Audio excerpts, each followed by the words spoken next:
Financial markets పై పట్టు సాధించాలనుకునే వాళ్ళు Revanth conduct చేసే వెబినార్ కోసం ఈ నెంబర్ కి కాల్ చేయండి. సుమన్ టీవీ ప్రేక్షకులకు నమస్కారం. నేను మీ రేవంత్ చెలమల.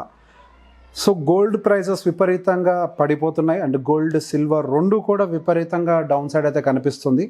బహుశా మనం 3-4 months బ్యాక్ వీడియో చేసుకున్నప్పుడు కూడా గోల్డ్ ప్రైసెస్కి సంబంధించి ఇక్కడి నుంచి హై సైడ్ పొటెన్షియల్ అనేది చాలా తక్కువగా ఉంది అండ్ మనకి మేబీ గోల్డ్ ప్రైసెస్ అనేది కొంతకాలం పాటు ఒకటే లెవెల్లో ఆగిపోవచ్చు. అంటే కొంచెం పైకి వెళ్ళినా పైకి కిందకి తిరగటం, సో ఒక దగ్గరే కొంతకాలం పాటు కన్సాలిడేట్ అయిపోవచ్చు కూడా అనుకున్నాము. సో బేసిక్గా హెవీ బయింగ్, సో ప్రీవియస్గా కూడా మనం మాట్లాడుకున్నాం అసలు విపరీతంగా గోల్డ్ పెరగటానికి కారణం. సో బేసిక్గా అందరికి ఒక క్యాలిక్యులేషన్ ఉంటుంది, ఏంటి సింపుల్గా గోల్డ్ కాబట్టి పెరుగుతుంది అని. ఏ ఐటమ్ అయినా కానీ అది గోల్డ్ కాబట్టి పెరగటము, అది మెటీరియల్ కాబట్టి పెరగటం అనేది ఉండదు. ప్రతిదానికి డిమాండ్ అండ్ సప్లై ఈ రెండూ ఉంటాయి. సో బేసిక్గా కొత్త కన్నాళ్ళుగా మనం న్యూస్లో కూడా చూసే ఉంటాం రకరకాలుగా. అటు చైనా అయి ఉండొచ్చు, రష్యా అయి ఉండొచ్చు, ఇండియా అయి ఉండొచ్చు, కొన్ని టన్నుల కొద్ది బంగారం అనేది వాళ్ళకి సంబంధించిన రిజర్వ్స్లో యాడ్ చేసుకుంటున్నారు అని చెప్పి. సో మనకి పర్టికులర్ ఏషియన్ కంట్రీస్ విపరీతంగా కొన్ని టన్నుల కొద్ది బంగారాన్ని యాడ్ చేసుకున్నాయి. సో అదే one of the major reason మనకి గోల్డ్ ఈ రేంజ్లో ఎంత పీకౌట్ అవ్వడానికి. సో రీసెంట్గా చైనా వాళ్ళ యొక్క ఎడిషన్ని ఆపేశారు అని చెప్పేసి రీసెంట్గా న్యూస్ వచ్చింది. సో బేసిక్గా వాళ్ళు మంత్ ఆన్ మంత్ నెంబర్స్ బయటికి రిలీజ్ చేసినప్పుడు ఫ్రెష్ గోల్డ్ ఏవి కూడా వాళ్ళు యాడ్ చేయలేదని ఒక డేటా బయటకు వచ్చిన తర్వాత గోల్డ్లో కొంతవరకు మనకి సెల్లింగ్ సైడ్ ప్రెషర్ అయితే కనిపిస్తుంది. సో బేసిక్గా గోల్డ్ ప్రైజెస్ అనేవి ఇక్కడి నుంచి ఇంకా విపరీతంగా పడతాయా అని అంటే మనం క్లియర్గా చెప్పలేం. అగైన్ దానికి సంబంధించి అటు టెక్నికల్ అనాలిసిస్ ఉంటుంది అండ్ ఫండమెంటల్ అనాలిసిస్ కూడా ఉంటుంది. సో ఫండమెంటల్గా ఫస్ట్ ఏంటనేది చూస్తే మనకి చైనా అండ్ రష్యా ఉండొచ్చు, లేదా వేరే ఇతర ఏ కంట్రీస్ అయినా కానీ బేసిక్ ఒక సెంట్రల్ బ్యాంక్ బయింగ్ ప్రెషర్ అనేది ఎప్పుడైనా పెద్ద మొత్తంలో ఉంటుంది, ఎక్కువ ప్రెషర్ని క్రియేట్ చేసి రేటుని కూడా పెంచుతుంది. సో బేసిక్గా చైనా మళ్ళీ వాళ్ళ యొక్క బయింగ్ని రెజ్యూమ్ చేస్తే, అంటే మళ్ళీ వాళ్ళు కొనసాగిస్తే మళ్ళీ గోల్డ్ ప్రైస్ అనేది కొంతవరకు హయ్యర్ సైజ్ స్టెబిలైజ్ అవ్వడానికి అవకాశం ఉంటుంది. లేదు వాళ్ళు ఏమి పర్చేసెస్ చేయకపోతే యాక్చువల్ ఫ్యాక్టర్స్ ఏమైనా ఉంటే అవి ఫ్రంట్ లైన్లోకి వస్తాయి. అలా కాదు, వాళ్ళ దగ్గర ఉన్నటువంటి రిజర్వ్స్ చాలా ఎక్కువగా ఉన్నాయి అని చెప్పేసి వాళ్ళు అమ్మేట మొదలు పెడితే గోల్డ్ ప్రైజెస్ అనేవి కొంచెం కిందకి పట్టడానికి కూడా అవకాశం ఉంది. సో ఇప్పుడు రీసెంట్గా మనకి గోల్డ్ కరెక్షన్ జరిగిన దాంట్లో అంటే గోల్డ్ ఎంత పడింది అంటే ఆల్మోస్ట్ 5%, దాని టాప్ ప్రైస్ నుంచి దాదాపుగా 5% వరకు కూడా గోల్డ్ ప్రైస్ పడిపోవడం గమనించాం. సో బేసిక్గా ఇప్పుడు కనుక చైనా సప్లై చేయడం అంటే చైనా అమ్మేయటం మొదలుపెట్టింది అనుకోండి రివర్స్లో, సో మనకి ఇంకొక 5% వరకు కూడా గోల్డ్ కరెక్షన్ రావడానికి అవకాశం ఉంది. సో బేసిక్గా అంతా రీజనబుల్గానే చూడాలి.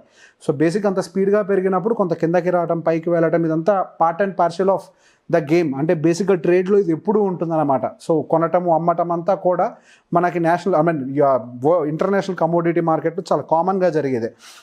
సో గోయింగ్ ఫర్దర్ మార్కెట్లో ఎటువంటి సిచ్యువేషన్స్ ఉంటాయి, గోల్డ్ రిజర్వ్స్ని ఇంకా పెంచుతారా, ఆపేస్తారా, అండ్ పోనీ ఇవన్నీ కాకుండా మనకి ఏమన్నా స్టెబిలిటీ మిస్ అయ్యే సిచ్యువేషన్స్ అంటే ఏదైనా వార్ సినారియోస్ ఏమైనా వస్తాయా. సో బేసిక్గా వీటన్నిటిని బేస్ చేసుకొని నెక్స్ట్ అయితే రియాక్ట్ అవుతుంది. బట్ ఇప్పుడున్న సిచ్యువేషన్ ప్రకారం మాత్రం గోల్డ్లో పెద్దగా ఏమీ మూమెంట్ ఉండకపోవచ్చు అనేదే నాకు టెక్నికల్గా కూడా కనిపిస్తుంది. సో టెక్నికల్గా ప్రాపర్గా గమనించినట్లయితే గోల్డ్ ఇప్పుడు ఏదైతే ప్రైస్లో ఉందో కొంతవరకు కొంత అట్రాక్టివ్ ప్రైజే అది. సో బేసిక్గా అక్కడి నుంచి మనకి డౌన్ సైడ్, సో నేను బేసిక్గా మాట్లాడేటప్పుడు గోల్డ్ని నేను లైక్ మార్కెట్ లాంగ్వేజ్లో మాట్లాడతాను. దాదాపుగా 70,000 రూపీస్ ఎక్కడైతే ఉందో అంటే మనకి 70,000 రూపీస్ అనేది కూడా బేసిక్గా మనకు ఒక మంచి డిమాండ్ జోన్. అంటే టెక్నికల్గా మాట్లాడుతున్నా, ఫండమెంటల్ ఇందాక చెప్పాను కాబట్టి.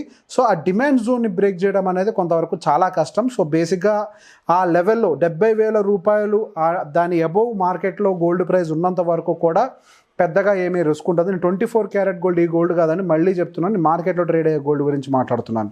సో బేసిక్గా మనకు ఆ లెవెల్ని సస్టైన్ అయినంత వరకు పెద్దగా రిస్క్ ఉంటుంది 70,000 అండ్ అబోవ్ ఉన్నంత వరకు.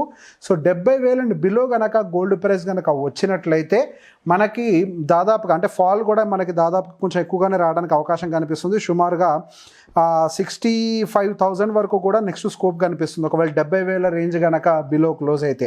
సో బేసిక్గా టెక్నికల్గా కూడా యాజ్ ఆఫ్ నౌ అయితే మరీ పెద్దగా ఏం వీక్నెస్ లేదు, అక్కడ కొంతవరకు స్టెబిలైజ్ అయ్యే ప్రయత్నం చేస్తుంది. అండ్ ఇప్పుడు వచ్చినంత స్పీడ్గా అయితే డౌన్ సైడ్ గోల్డ్ రావడానికి అయితే కనిపించట్లేదు అవకాశాలు. సో టెక్నికల్గా కూడా కొంత అంటే ఏదైతే అంత స్పీడ్గా పడ్డదో ఆ కిందకు పడే స్పీడ్ కూడా కంట్రోల్ అవుతుంది. సో బేసిక్గా టక్ టక్ టక్ మనం పడిపోతుంది, ఇంకొన్ని రోజులు వెయిట్ చేద్దాం, ఇమీడియట్గా మనం గోల్డ్ కొనేద్దాం అన్న కంగారు పడాల్సిన అవసరం ఏం లేదు. బేసిక్గా మనం అంత తొందరపడకండి, కంగారు పడి వెయిట్ చేయకండి. మీరు ఫిజికల్గా ఏదైనా కొనాలి అని అనుకుంటే గోల్డ్ కొనేయండి. గోల్డ్ ఇన్వెస్ట్మెంట్ చేయాలనుకున్న వాళ్ళు మాత్రం ఇప్పటి నుంచి ఎస్ఐపి చేస్తే మంచి అడ్వాంటేజ్ ఉంటుందని నా personal opinion.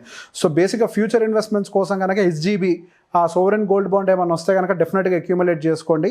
So going further will see ఏమైనా అప్డేట్స్ మళ్ళీ ఉంటే కనుక ఫ్రెష్ బయింగ్ జోన్స్ నేను డెఫినెట్గా మీకు అప్డేట్ చేసే ప్రయత్నం చేస్తాను. ఈ వీడియో కనుక నచ్చినట్లయితే లైక్ చేయండి, షేర్ చేయండి. సుమన్ టీవీలో మీ పర్సనల్ అండ్ బిజినెస్ ప్రమోషన్స్ కోసం కింది నెంబర్కి కాంటాక్ట్ చేయండి.